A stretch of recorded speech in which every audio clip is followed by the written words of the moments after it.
www.jevibien.tv. Mais ce qui est vrai, mon souci et ma plus grande prière, c'est de voir Dieu prendre la première place dans ma nation. C'est-à-dire que Dieu soit adoré, que Dieu soit célébré, que la franc-maçonnerie qui prend de l'ampleur dans mon pays tombe. Je prêchais pendant les 30 matins et j'ai donné une prophétie. J'ai dit, je vois le président centrafricain errer dans un avion, chercher où atterrir. Et 4 mois après ma prophétie, Bozizé, le président centrafricain, a erré en Afrique centrale dans un avion, chercher où atterrir. J'ai donné des messages sur le 4 mars qui est arrivé à Brazzaville, pendant que je mangeais avec des amis ici à Kinshasa, à la salle de fleurs. Je disais, je vois une catastrophe arriver dans mon pays.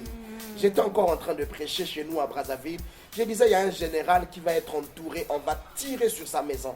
J'ai donné beaucoup de prophéties sur ma nation et sur des nations étrangères qui se sont accomplies. Ouais.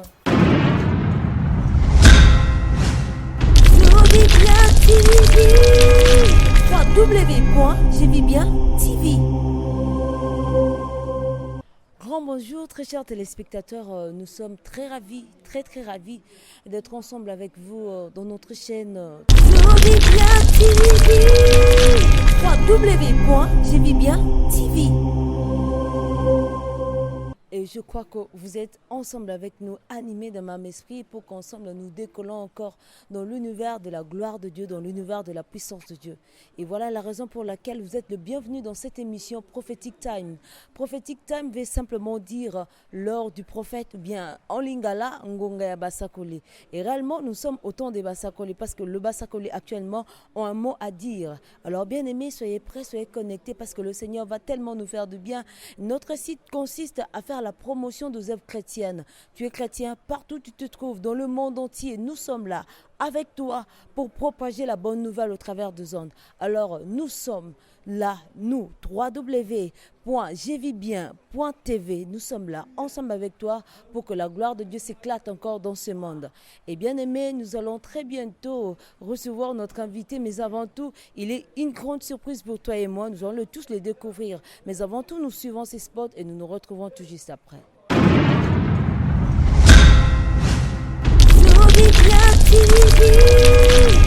www.jevibien.tv.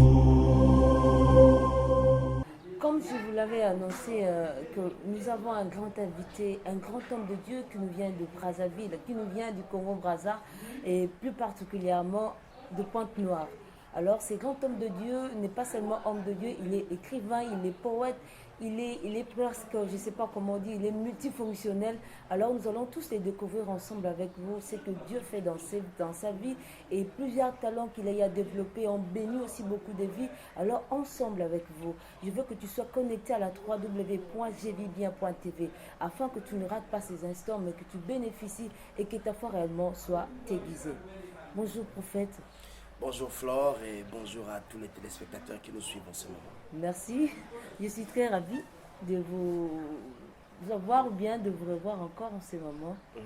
Et parlez-nous un peu de cette pluralité de dons que vous avez. Vous êtes en même instant prophète de Dieu, en même temps écrivain, poète. Et pourquoi tout ça?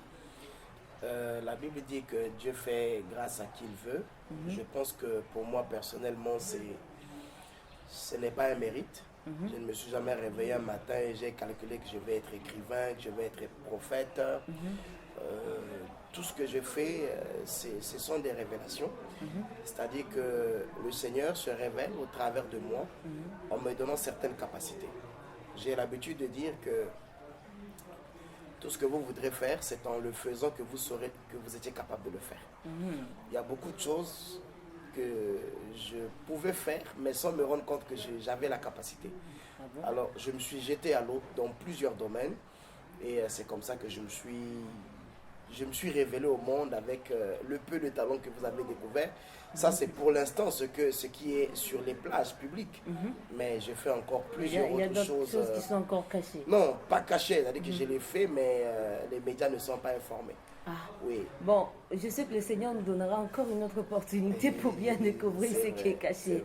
Alors, bien aimés dans le Seigneur, aujourd'hui nous parlons d'un thème très important parce qu'actuellement, on sait sentir que du Congo-Brazza, les gens sont un peu, si je peux le dire, je me permets de le dire, un peu sèches ou bien un peu secs en matière de la divinité. Des fois, ils traversent tout le temps pour venir à Kinshasa. Est-ce que réellement, il y a l'impact de la bonne nouvelle au Congo-Brazza? Le Congo-Brazzaville est un tout petit pays, si je pourrais le dire, en termes de superficie. Il fait 342 000 km² seulement, à comparer à d'autres pays comme le Congo-Kinshasa. C'est vraiment une goutte d'eau. Mais parlons de l'impact de l'évangile au Congo-Brazzaville. Il y a de cela plusieurs années que le Congo-Brazzaville a reçu le privilège, a aussi reçu la grâce d'être visité par le Seigneur. Et un grand réveil s'était produit au Congo-Brazzaville. Des talents, des serviteurs de Dieu ont été révélés au grand jour, avec des ministères authentiques qui ont exercé le ministère, qui ont traversé même des frontières. Mais l'impact de cet évangile nous a touchés. Nous sommes le fruit de cet impact-là. Ah bon? Qui a touché, je ne me suis pas converti à l'étranger. L'évangile m'a trouvé dans ma ville de Pointe-Noire, où j'allais à l'école. Et cet évangile, à travers des croisades qui se tenaient et autres, et avec la dispensation des manifestations du Saint-Esprit, avec des dons, des guérisons qui se produisaient, et voilà, du charisme vraiment qui s'était révélé. Et c'est grâce à ça qu'il y a eu vraiment l'impact. Mais seulement ce que je devrais noter ici, c'est qu'il y a eu comme un relâchement au Congo-Brazzaville. Pourquoi alors?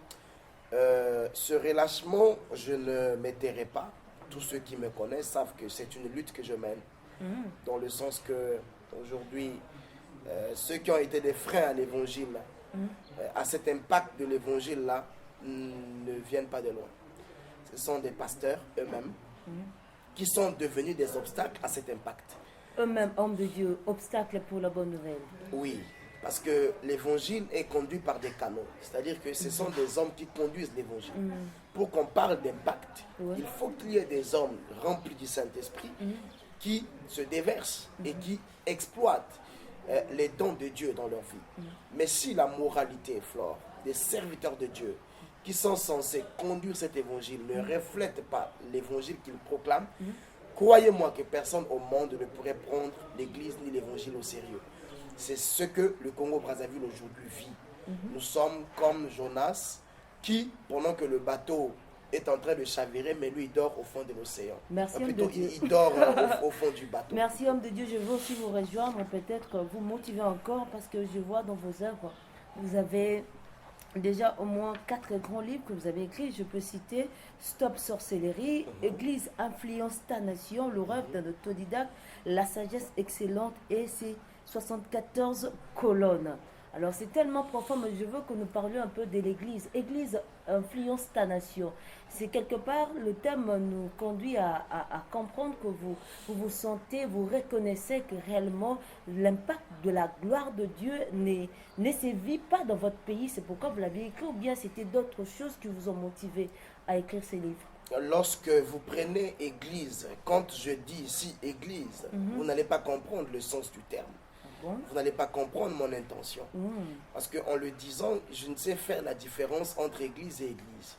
Mais quand je l'écris, là, vous allez comprendre de quelle église je parle.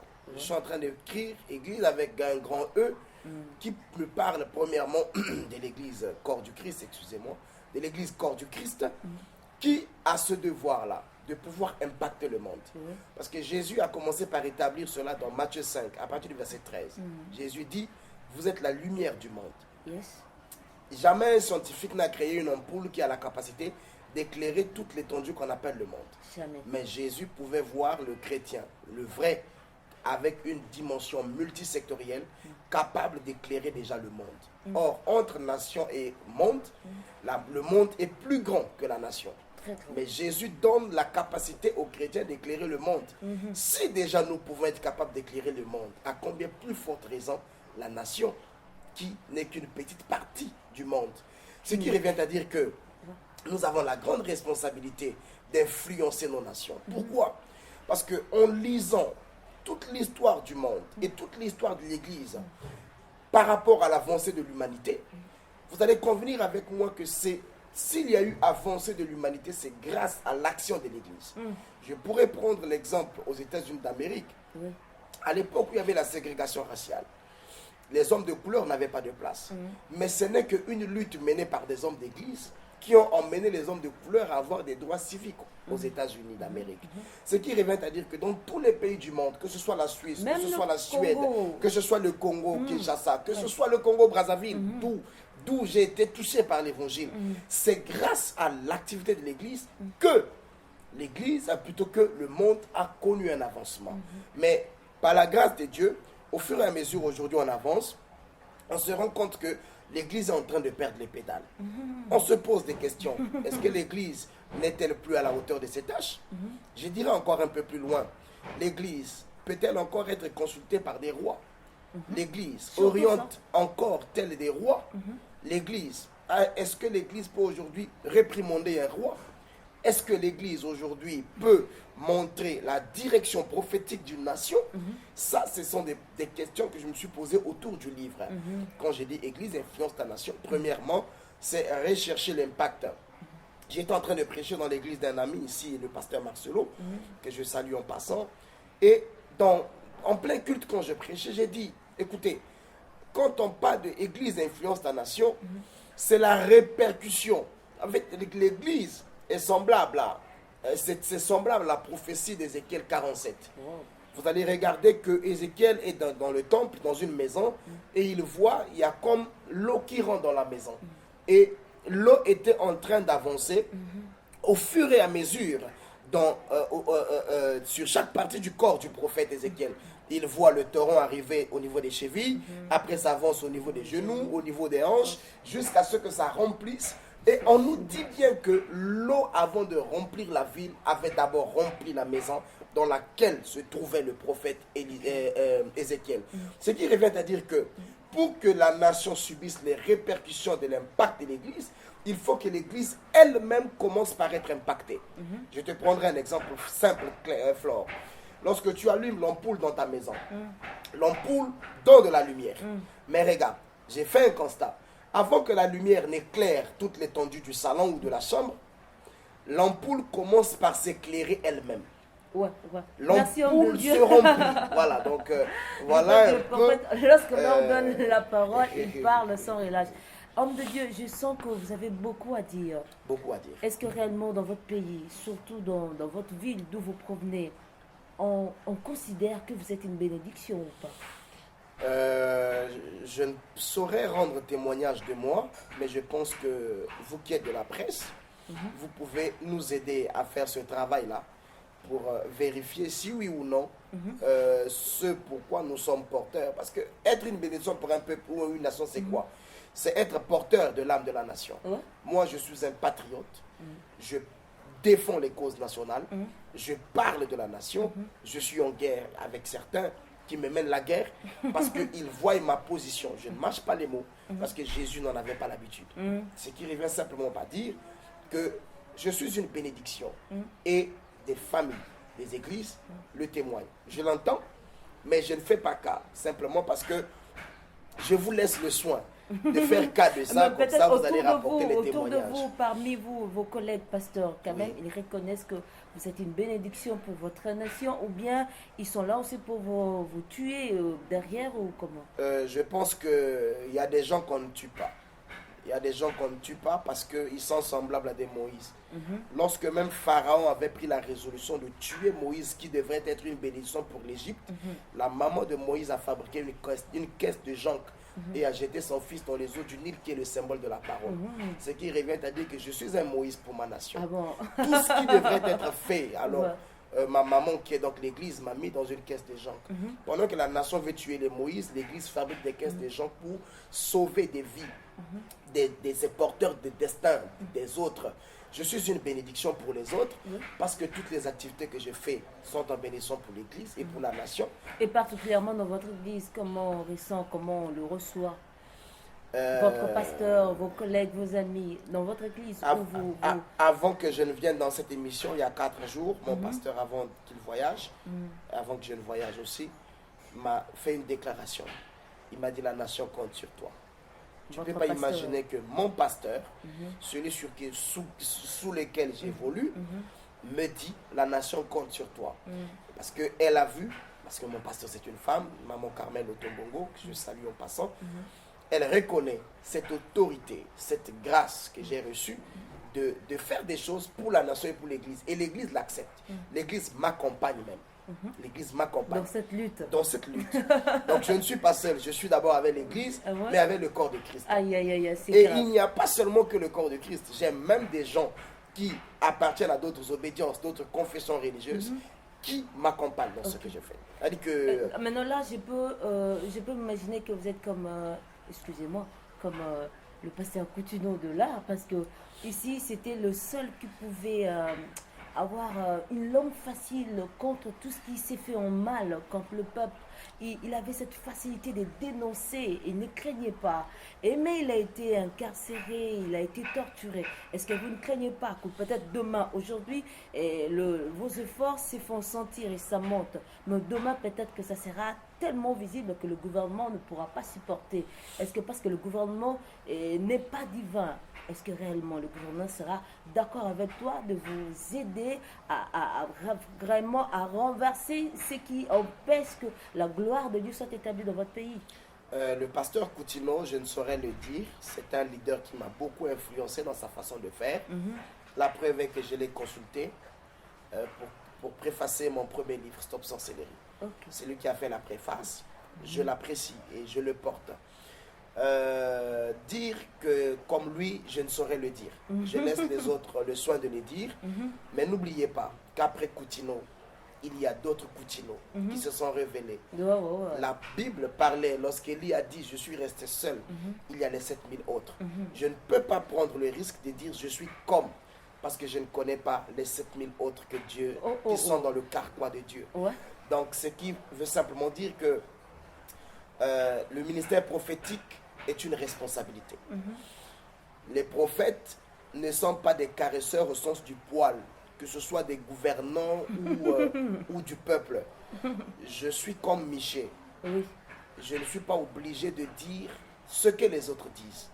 Mais j'attends. Ce que Dieu me dit, c'est ce que je dis. Ça peut aller à l'encontre d'un pouvoir en place, mais tenez-vous tranquille. Tout celui qui est appelé pour un ministère peut mourir pour ce ministère-là. Les conséquences de la vérité, j'en sais. Ma vie m'importe peu. Même pas celle de ma petite famille, même pas celle de mes parents. La plus grande des choses pour moi, c'est accomplir ce pourquoi Dieu m'a appelé. Et s'il faut que j'aille une fois en prison comme je l'ai été déjà, donc ça ne me fait pas peur, ou s'il faut qu'un jour qu'on puisse m'abattre, je sais que ce serait simplement une façon de me précipiter, aller l'adorer face à face. Donc rien ne me fait peur. Je pense qu'on ne peut que être un instrument et servir à la gloire de celui qui nous a enrôlés. Merci, homme de Dieu. Je sens que vous avez un esprit tellement ouvert et prêt déjà. C'est ce que tu dis. Alors, je veux que quand même, vous avez des preuves aussi dans votre ministère, parce que vous savez, on a pu quand même faire de recherches et vous avez dit que vous-même, vous avez un ministère à part celui de l'Église. Et vous avez des preuves concrètes qui vous rassurent que réellement Dieu est avec vous, quoi qu'il arrive, vous foncerez toujours? Lorsque j'étais en train de parler en 2009 dans mon pays, lorsque j'écrivais Stop Sorcellerie, il y avait un débat qui ne faisait pas encore surface. J'avais dit dans Stop Sorcellerie, page 7, je disais: qu'est-ce que nous allons changer dans nos pays? La Constitution ou les éternels ministres? Je l'ai dit en 2009. Et tout, je l'ai dit dans les émissions, je l'ai dit dans mon livre, que vous pouvez avoir en librairie ou sur Google, vous téléchargez. Mais je n'ai pas eu froid. C'était en 2009. Aucun Congolais n'avait dans sa tête, même pas les politiciens qui veulent s'accaparer de ces débats, ne pensaient. Pour simplement dire que le ministère, je l'ai. C'était en 2011 que je prêchais encore dans l'église de mon ami le pasteur Marcelo. Vous l'aimez, pendant les 30 matins, non, c'est un ami, on a des très bons rapports. Je prêchais pendant les 30 matins et j'ai donné une prophétie. J'ai dit, je vois le président centrafricain errer dans un avion, chercher où atterrir. Et 4 mois après ma prophétie, Bozizé, le président centrafricain, a erré en Afrique centrale dans un avion, chercher où atterrir. J'ai donné des messages sur le 4 mars qui est arrivé à Brazzaville, pendant que je mangeais avec des amis ici à Kinshasa, à la Selle de Fleurs. Je disais, je vois une catastrophe arriver dans mon pays. J'étais encore en train de prêcher chez nous à Brazzaville. Je disais, il y a un général qui va être entouré, on va tirer sur sa maison. J'ai donné beaucoup de prophéties sur ma nation et sur des nations étrangères qui se sont accomplies. Ouais. C'est la preuve qui me rassure.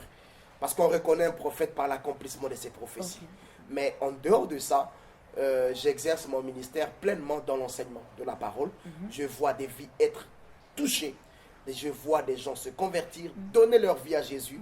Quand je vois quelqu'un quitter le péché pour se convertir à Jésus, quand je vois que mon message peut amener quelqu'un dans une véritable vie de sanctification, ça me rassure que je suis encore en train de marcher avec le Seigneur. Merci, c'est tellement bon, c'est tellement bien que ça fortifie, ça nous aiguise encore. Mais je veux que nous prenions une petite pause en regardant cette très belle prédication de l'homme de Dieu dans sa ville natale à Pointe-Noire. Suivons.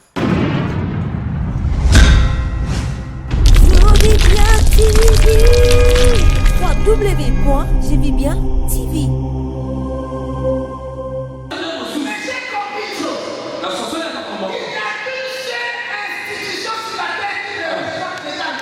Alléluia. On a saisi la parole. Il n'y a qu'une seule institution. Et ça, quand on voit ici, qui représente légalement Dieu. Cette institution s'appelle. Donc, quand j'ai écouté ce mot, je connais le pays au chemin de Dieu. Je connais pas ce Dieu.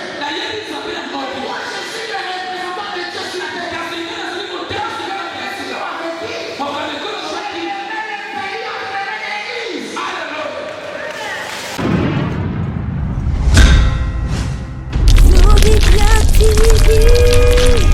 www.jvibien.tv. Aujourd'hui, homme de Dieu, on a un sérieux problème. Quelque part, vous venez de dire vous-même qu'il y a peut-être d'autres qui se vendent pour de l'argent parce qu'ils veulent se corrompre, malgré qu'il est un homme de Dieu, il est une bouche autorisée. Mais peut-être que demain, le Congolais de l'autre côté vont se réveiller et ils vont peut-être choisir tout en disant, nous voulons choisir le prophète Ninos, qui soit peut-être même pas un roi ou un président de la République, mais peut-être un ministre qui va orienter les pays, parce qu'en lui, on sait sentir, comme on a dit au temps de Daniel, de lumière, l'esprit supérieur pour orienter des choses. Vous serez d'accord ou bien vous serez aussi corrompu comme les autres? Flore, je vais te dire une chose. Ce qui est très vrai. Ouais. Un leader, seulement pas celui qui est politique. Le leadership, c'est une attitude, c'est un comportement et c'est un don. Être prophète, on peut être modèle et inspirer plusieurs personnes qui décident de vous placer à un franc quelque part. Mais cela ne suffit pas. Moi, je me dis qu'on peut influencer autant de personnes, on peut influencer autant de pays sans avoir un poste ministériel. Ah bon? La position de prophète peut convenir pour jouer un rôle important. Parce que dans la Bible, des hommes comme des Daniel, des Shadrach, Meshach et Abednego ont amené tout un roi et toute une nation à reconnaître que Dieu est le maître des temps et des circonstances sans qu'il n'ait des postes au gouvernement. Mais peut-être si vous prenez la place de Joseph auprès de Pharaon, où est le mal, prophète? Joseph a eu à jouer un rôle. Le rôle que Joseph a eu à jouer, ce n'était pas seulement celui de ministre. Nulle part on nous montre le rôle que Joseph a joué quand il était ministre. Tout ce que la Bible nous parle de Joseph, c'est l'exercice de son talent de manager qu'il a exercé avant qu'il ne soit nommé. Dites-moi ce que Joseph a fait après qu'il soit nommé ministre. Je ne pense pas. J'ai lu dans la Bible, je ne vois pas. On voit simplement l'impact d'un homme rempli du Saint-Esprit qui a le don des révélations des anges. Mais Ce qui l'a mené aussi à ce poste-là, ce n'était pas son don d'interprétation de songes. Ce qui l'a mené, c'était sa sagesse et son intelligence à expliquer comment fallait-il faire pour être épargné des catastrophes. Et maintenant, qui aujourd'hui, si devraient on arriver. vous prenez, vous, prophète Ninos, à côté d'un président quelconque, même en Afrique ici, vous allez refuser? Ce n'est pas peut-être vous, les gens de la presse, vous serez mieux placés pour le dire. Autant de décideurs africains m'ont consulté. Autant de décideurs africains, je les ai parlé. Il y a beaucoup de gens qui sont aujourd'hui à la tête de certaines nations que Dieu a fait grâce, que j'ai eu le temps d'aborder, de conseiller, de réprimander certains. Je peux citer les noms. Mais ici, je pense que ma responsabilité de prophète me bloque dans le sens où je n'ai pas besoin d'avoir un parti pris. Je ne suis pas serviteur d'un roi, je suis serviteur de Dieu. Non, peut-être être comme Nathan auprès de David. Oui, là tu l'as bien dit, Nathan auprès, c'est-à-dire je suis un prophète de la montagne. Quand le Seigneur me parle, j'affronte les rois, je les côtoie, je leur parle, mais dans leur cercle, ce n'est pas mon rôle. Ah bon? Non, c'est pas mon rôle. Je ne suis pas appelé à ça. Est-ce que vous dans votre imagination, bon, peut-être pas, mais comment dirais-je, un jour, peut-être au Congo-Brazzaville, vous pensez aussi que les choses pourront changer, que réellement le Congolais de l'autre côté soit réellement de vrais chrétiens et qu'on sente, qu'on ne voit plus de gens traverser de l'autre bord pour venir chercher l'exaucement ici à Kinshasa? Dieu est souverain. Et la façon d'agir de Dieu dans la vie d'un humain ne dépend pas de nous. Ça ne dépend pas d'un pays. Naaman était aussi dans un pays où il y avait beaucoup d'autres lacs, là où il pouvait se jeter à l'eau et être guéri. Mais le conseil de la Samaritaine, la petite fille, a permis à Naaman d'aller dans un autre pays, là où se trouvait le prophète. L'exaucement d'un problème de quelqu'un ne dépend pas seulement d'un prophète ou d'un pays. Dieu peut toucher quelqu'un qui est à Kinshasa pour venir. J'en reçois. Des gens qui quittent Kinshasa où il y a des grands pasteurs qui viennent me voir à Brazzaville, à Pointe-Noire. Donc je n'empêcherai pas quelqu'un qui a la soif de Dieu de traverser à Kinshasa. Mais ce qui est vrai, mon souci et ma plus grande prière, c'est de voir Dieu prendre la première place dans ma nation. C'est-à-dire que Dieu soit adoré, que Dieu soit célébré, que la franc-maçonnerie qui prend de l'ampleur dans mon pays tombe, afin que les monuments, toutes ces choses qui sont en train d'être relevées, que ça tombe un jour, que Jésus occupe le trône de nos cœurs, le trône du cœur de nos rois, de nos chefs, et que le peuple de Dieu sache qu'il y a un véritable Dieu qui a visité le Congo-Brazzaville, et qu'un jour que les Congolais de Brazzaville disent, il était une fois, Dieu visita le Congo. Donc, c'est ma plus grande prière pour ce peuple. Je prêche le changement parce que j'y crois. Je prêche le changement, j'écris sur le changement, j'écris sur les toits, je parle. Quand je viens partout, même sur la presse, sur les médias, je ne parle que du changement. Changement. Et peut-être c'est la raison pour laquelle vous avez écrit le livre Stop Sorcellerie? Oui, parce que j'ai vu les déviations des nations causées par l'occultisme. J'ai vu comment l'occultisme peut empêcher à une nation d'être sacrée. La nation est sacrée parce qu'il y a des consacrés. Mais des consacrés à quoi? Lorsque les gens sont consacrés à l'occultisme, mais il y a des conséquences. Donc il faut savoir que le destin d'une nation n'est pas politique. Le destin d'une nation est spirituel. Ce qui revient à dire que c'est entre les mains des prophètes. Donc, pour dire simplement que ce changement-là, nous l'avons écrit. J'ai écrit Stop Sorcellerie pour apporter de la lumière au peuple de Dieu, pour savoir que ce sont des choses qu'Éphésiens chapitre 5, verset 11 dit. N'ayez rien de commun avec les œuvres infructueuses du monde des ténèbres, mais plutôt condamnez-les. Donc mon objectif, c'est de condamner de vive voix tout ce qui est occulte, afin de voir la lumière de Dieu jaillir et que le Congo vive sous la splendeur de sa gloire. Je regarde parce que déjà nous tendons vers la fin, mais homme de Dieu, je veux que vous nous parliez un peu, parce qu'au Congo-Brazzaville, vous êtes le seul à parler tout comme ça, dénoncer les œuvres de ténèbres, ou bien vous avez aussi d'autres pasteurs qui peut-être ils sont du même avis que vous, mais vous n'êtes pas ensemble, mais qui luttent aussi comme vous. Le malheur pour moi, c'est être télévisé. C'est pas un malheur. Non, quand je dis malheur, pour dire que s'il y a d'autres pasteurs, d'autres serviteurs de Dieu qui disent franchement des choses, mais Ils le font derrière le rideau. ils le font derrière les rideaux. Le malheur pour moi, c'est les médias. J'aime les médias et j'aime dire haut.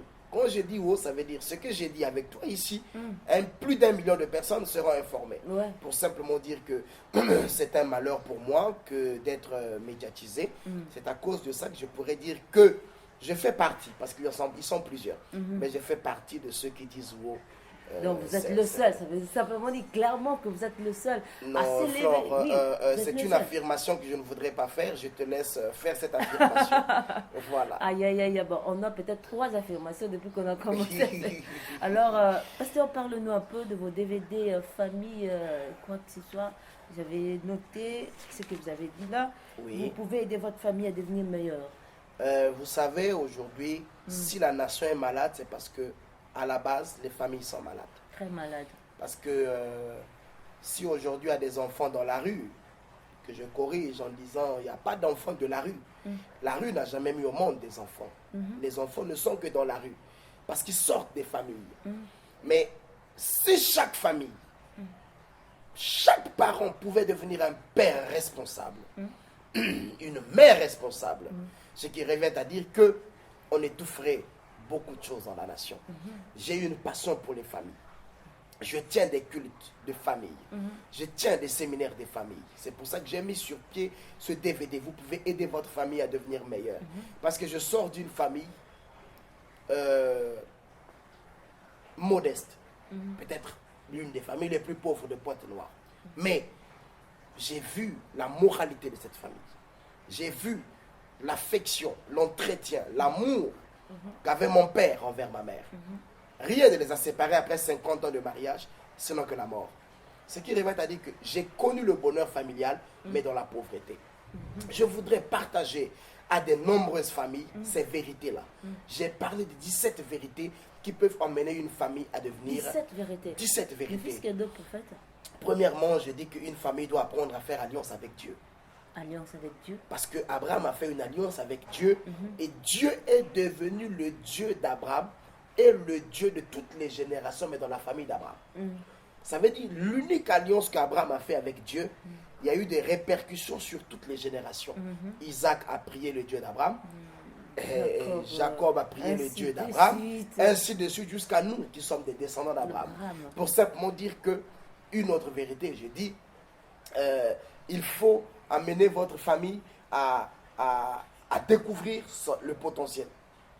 Parce qu'il y a des potentiels que Dieu donne dans des familles. Parce qu'une famille est un ensemble des talents confinés dans un seul endroit. Négligés. Tu vois, donc il n'y a pas un effort qui se fait dans les familles quant aux parents de découvrir le potentiel caché dans la vie de chaque enfant. C'est pour ça qu'on a des destins avortés, on a des destins mal orientés, on a des destins précoces et on a des destins avortés. Simplement parce qu'il n'y a aucun effort qui se fait. Je te pose la question, Flore, si toi tu étais la maman de Michael Jackson, ton souci c'était que l'enfant aille à l'école. Mais le papa de Jackson, à 7 ans, avait compris que l'enfant pouvait aller sur des podiums. Pour simplement dire qu'il y a un travail qui doit être fait pour que chaque famille arrive à connaître le bonheur familial. Je ne peux pas tout dire, mais les DVD sont disponibles dans les librairies. Et parle-nous un peu d'Mpolo. Mpolo d'abord veut dire quoi? Mpolo. C'est dans votre dialecte ou quoi? Mpolo, c'est dans ma langue maternelle. Mpolo. Oui, Mpolo. Mpolo. C'est en Mbembe, c'est dans ma langue maternelle, dans le sud du Congo-Brazzaville. Et ça veut dire simplement nouvelle. Nouvelle. Voilà. Bonne nouvelle ou mauvaise nouvelle? Non, nouvelle. Quand on dit un polo, ça veut dire ça peut être mauvaise ou bonne, mais c'est nouvelle. Une nouvelle, elle peut être triste, tout comme elle peut être bonne. Mais moi, je pense que c'est une bonne nouvelle, que j'apporte au peuple de Dieu. Polo, c'est un MP3 que j'ai voulu donner pour servir le peuple de Dieu. Et là, dans Polo, j'apporte beaucoup de messages. Et j'ai aussi écrit des textes chantés par des musiciens que j'aime. Donc, c'est vraiment 18 titres. 18 titres, des messages forts que j'ai prêchés. J'ai parlé de ma prière, mon psaume. J'ai parlé de non à la manipulation de la femme dans les foyers. Vous soutenez aussi la femme? Je suis un grand défenseur de femmes. Pourquoi? Parce que je suis un homme genré. Ah bon? Oui, j'ai connu l'affection de ma mère. J'ai vu ma mère se brûler. Et je suis un défenseur des femmes. je tiens des conférences à travers le monde et dans ces conférences, j'entretiens plus les femmes. Quand vous allez voir une de mes conférences, un poster, sachez que derrière ce poster, il y a un message pour les femmes. Voilà, donc... Merci, là, ça c'était entre parenthèses. Vraiment, nous sommes presque à la fin. Mais tant que prophète, homme de Dieu, il y a des milliers de personnes qui nous regardent, ou peut-être qui vivent de tortures, peut-être morales, de tortures spirituelles. Peut-être qui attendent une prière de vous, peut-être une édification, un mot qui peut encore le motiver à s'y relever. Qu'est-ce que vous pouvez leur dire? J'aimerais m'adresser à mon frère et à ma soeur qui est abattu. J'aimerais vous dire que la vie ne vous donnera pas toujours l'occasion d'avoir tout sur un plateau. La vie, il peut arriver des fois que vous êtes devant elle, mais elle vous croise les bras. Il faut apprendre à ouvrir les bras de la vie. N'attendez pas que la vie vous donne un sens, mais apprenez à donner un sens à la vie. Vous êtes acteur et metteur en scène de votre vie. Aujourd'hui, vous pouvez être buté parce que vous avez des douleurs dans le cœur. Vous êtes frustré parce que vous êtes lésé. Vos droits ne sont pas respectés, sont bafoués. Vous êtes accusé de partout. Et vous trouvez que le monde est en train de s'abattre, de s'écrouler autour de vous. J'ai une bonne nouvelle. Un homme, il y a 2000 ans, est mort sur la croix, nu. Il a souffert. Mais cette souffrance, Ésaïe 53 nous donne une bonne nouvelle. C'est qu'il dit, c'est de vos douleurs qu'il s'était chargé. Donc vous n'avez plus de raison de penser que Dieu n'est pas de votre côté. Ce que vous vivez n'est qu'une étape parce que vous êtes en train de traverser de l'autre côté. J'aimerais vous donner aujourd'hui l'occasion, si vous n'avez jamais donné votre vie à Jésus, de le faire après moi pendant cette émission. C'est le plus beau cadeau que j'aimerais vous faire. Je vais vous inviter à prier avec moi. Seigneur Jésus, j'ai écouté cette émission. J'ai été touché. J'ouvre mon cœur. Je t'accepte dans ma vie. Et je te reçois comme mon Seigneur et mon Sauveur personnel. Seigneur Jésus-Christ, sauve mon âme et inscris mon nom dans le livre de vie. Dans le nom de Jésus-Christ de Nazareth. Amen. Amen. Vous qui avez écouté ce message, je vous chercherai au ciel. Alléluia.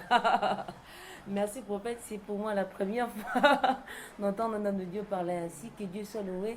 Je crois que notre plateau de Je vis bien a été béni par votre présence. C'est partagé. Et je sais que ce n'est pas une première. Et le Seigneur nous donnera encore beaucoup d'autres occasions pour parler plus largement de tout ce que Dieu a mis en vous. Alors, bien-aimés dans le Seigneur, restez branchés à la www.jevibien.tv. Pourquoi nous disons « Je vis bien » parce que la vie sans Jésus égale zéro. Une vie sans Jésus ne marchera jamais. Alors, bien-aimés dans le Seigneur, je sais que cette émission Prophetic Times vous a béni et vous bénira encore davantage. À la caméra, c'était votre humble serviteur, le designer qu'on appelle le superlatif Cédric Ngongo. Et devant vous, microphone, c'était votre humble servante Flore Makwala. Au Brazzaville, là-bas, on m'appelle Makwala. Alors, bien-aimés dans le Seigneur, restez branchés, restons branchés, soutenons-nous et le Seigneur ne manquera pas de nous faire du bien. Je salue Yanni King City, je salue Davion, je salue la grande famille Lukusa en Californie, je salue mon ami Yvonne Kabouik en France et mon ami Dr Gabi au Canada. Que le Seigneur soit avec vous et nous nous retrouvons très prochainement. Au revoir.